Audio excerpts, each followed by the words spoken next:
Hello YouTube, Dr. Moose here once again bringing you another review. This time is for The Hunger Games Mockingjay Part 1. Yes, I know, it's sad. One more year to go, Part 1 is here, so that means another part to go, and then that's it, no more Hunger Games. So let's get started with this review, shall we? Okay, so this basically picks off where the last one left off. Katniss was in the games and something happened, and she gets rescued. And then she finds out something big has happened to her family in District 12. Spoiler, by the way, if you did not see it catching fire. But basically, District 12, gone, no more. Then she finds out District 13 is alive and well. Because if you read the book, and you should read the books, they're pretty good. If you read the book, they found, in the first book, they say District 13 is gone. There was no District 13. There was only 12 districts. Because District 13 was gone a long time, but the capital does not know that District 13 is alive underground. So basically, in this movie, yeah, Katniss is she is damaged. I mean, the games basically messed up her mind, and she still has nightmares from the games, and she can't even fathom what has happened to her now, because when this whole started, the whole Hunger Games thing started, it was just her trying to keep her sister safe. She didn't want to go up against the Capitol. The Capitol is the one who's in charge of every district with an iron fist.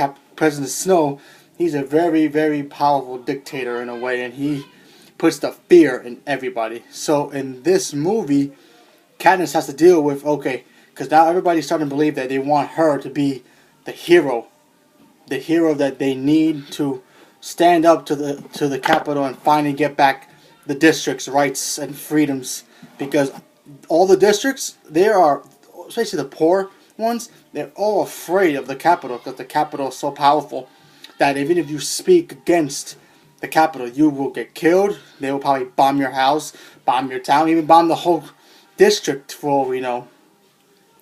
And in this movie, it was very different from what I thought it was going to be, because this was everybody's most anticipated movie. For me personally, it was my second favorite most anticipated movie, next to Hobbit, but we'll get to that eventually one day. And it was more of a political theme. I mean, this is basically one book split into two movies, so they had to build it up. I mean, this movie, yeah, it's slow. I have to admit that right now, it's very slow. But if you read the books or even have knowledge of the books, you're gonna understand why this is this. And I mean, there are moments in the movie that they missed. I noticed a couple, but it didn't feel slow enough to keep me out of the movie. It kept me in it because I knew what's going on. I know what the third book is about. I know the whole thing already, so I know what to expect. I know what's coming. I already know what the second part of the movie is basically about. I cannot wait for it. It comes out next year. But yeah, Jennifer Lawrence, I mean, she just gets better and better every time she's on screen, no matter if it's this movie, X-Men, any movie she does. That's why she has her Oscar. She has an Oscar in her mantle, so yeah, she gets better and better. Josh Hutcherson, he was, he plays Peter. He wasn't in it as much, but when you do see him, he's there. But he was fine for what he was doing. But his character, they kind of like let it be kind of quiet a little bit. But it'll pick up in the next one. I guarantee you that it'll pick up in the next one, because his story and Katniss' story are what makes this book, And Gale, of course, played by Chris Hemsworth's brother, Liam Hemsworth. He was fine as Gale. He wasn't as much as either, because I kind of noticed that this movie, like all the other characters from Catching Fire in the first one, they're in it, but they're not as in it as often, because this is basically focusing on Katniss and what she has to do to become the Mockingjay, the symbol for all the districts, to take a lead and try to take out the Capitol, because things are going down. And that's what this movie basically is. It's a political movie, basically. If you want to know about, the Democrats and the Republicans, this is basically what this movie is. It felt like that because it was like one big commercial where they have to, say this, say that, do this, do that, and try to figure out how to stop the opponent. So basically, this is what District 13 has to do. They have to try to figure out, get supporters from the other districts to get behind Katniss to try to take out the Capitol. Me personally, I thought this movie was great. I thought this movie handled really well. Very dark. It was more darker than the other one. I mean, the director was still the same.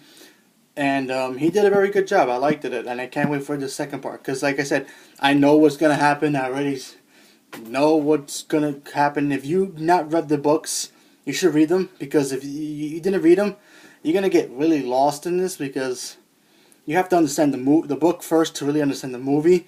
I mean, there are moments in this movie that the book is more, has more stuff into it. But I mean, there are moments in this movie that's not in the book, but it's in it, but they don't show it. But like I said, it's great. I really enjoyed this movie a lot. I mean, is it better than Catching Fire? I'm gonna have to say right now, no, because it's only a part 1 movie, so I can't really say that until I see part 2, because like I said, I know what's gonna happen. There are pieces missing from the book that's supposed to be in the movie, but a lot of movies that's based off a book don't really have to follow the book a lot. So, but I did wish that they did more. Like, for instance, in Catching Fire, spoiler by the way, there's a character named Finn, and he has a very, very good background. In the book, his background is awesome. And he has this love relationship, and something happens to his love, basically. And in the book, it tells him more, but in this movie, they don't really pick up on it that much. That was a little disappointing for me. I thought that, that could have been better used, but like I said, it's just trying to build up to the next movie, which comes out next year. The big battle is going to happen between Katniss and President Snow. Julianne Moore was in this movie. She played President Coin, and she was very good. And this was Philip Seymour Hoffman's last movie, so let's have a little moment of silence for him. Yeah, because he passed away last year, and this is his last 2 movies. He was great, because he's him. But yeah, we're gonna miss him. Rest in peace, him. But yeah, everybody in this movie who was in this movie did a good job. Yeah, like I said, Jennifer Lawrence she just gets better and better. I really like how her character is growing now, because in the first one she was kind of quiet and trying to be like, the good girl, not trying to be in trouble with the Capitol. But in this one, she's starting to realize, like, what should I do? Should I keep my mouth shut, or should I actually stand against the Capitol? But yeah, I mean, things are going to go down in the next one, and I cannot wait. So, I thoroughly enjoyed this movie. This movie is great. Like I said, if you never read the books, you might have problems with it because it kind of drags on a lot. Because, like, this movie is like a political kind of thing. But other than that, this movie is great. Because I know what's going to happen. I read the books, and I know what these books are about. So, even if I didn't read all of them, I kind of did not read the third one. But I know what the third one's about because I know, because from the second book, it kind of picks up things that I know. But yeah, I'm gonna go back and read the book again, so that way I can get ready for part 2, and then come back to this movie and really find some more negatives about this movie. But other than that, besides the pacing, it was a little slow sometimes, but it did not really make me fall asleep or anything like that. So that's like the only negative I have about this movie. I still love this movie. I thought it was great. So I'm gonna give The Hunger Games Mockingjay Part 1 an 8. It was great, and I can't wait for part 2. I'm gonna cry at the end because it's gonna be the last one, and then all we have left is Divergent. And whenever that ends, then we're gonna start all over again. More books coming out, movies that end up being great, and then they'll be gone too. Just like how Harry Potter died, how Twilight died, and now eventually Hunger Games is gonna out. So let me know what you think. Are you interested in seeing this movie? Did you read the books? Let me know. Leave a comment below and just let me know. And until next time, the doctor's out.